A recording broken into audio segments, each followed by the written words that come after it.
عشرہ ذilhijjah یعنی ذilhijjah کے شروع کے 10 دنوں کی بہت زیادہ فضیلت ہے۔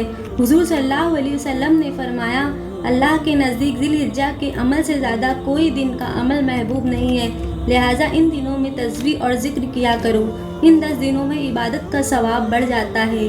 رمضان کے بعد جو دن اللہ کو بہت پسند ہے وہ عشرہ ذilhijjah ہے۔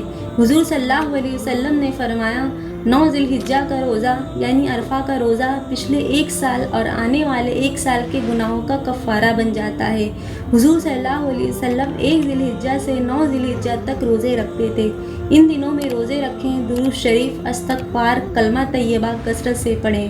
9 ذilhijjah کا روزہ رکھنا سنت ہے، یعنی بقرعید سے 1 دن پہلے کا روزہ ہمیں رکھنا چاہیے۔